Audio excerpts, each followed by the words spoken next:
ඔයාගේ වෙසක් දාන්සල්ට ChatGPT එක හරහා බෑනර් එකක් හදමුද? එහෙනම් අපි යන් අද වීඩියෝ එකට.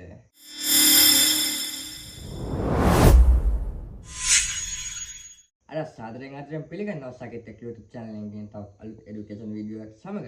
එහෙනම් අපි බලමු ChatGPT අපේ කොහොමද වෙසක් එකේ ඔයාගේ දාන්සල්ට බෑනර් එක හදාගන්නේ කියලා. හරි අපි ChatGPT app එක ඕපන් කරගෙන මුලින්ම මගේ දාන්සලේ විස්තර ටික මෙහෙම දාලා පවත්වන ආයතන නම දාලා ඉස්සෙල්ලා prompt එකක් එවන්න කියලා මම ChatGPT මේක යවනවා. හරිද යාළුවනේ? ඊට ChatGPT අපිට මේ වගේ prompt එකක් එවනවා right? දැන් මේක යටට ගිහින් මෙතනින් අපි copy කරගන්න ඕන මේක.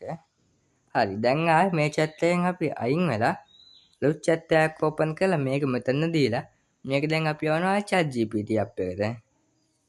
දැන් අපේ බෑනර් එක මෙතන නිර්මාණය වෙමින් පවතිනවා යාළුවනේ.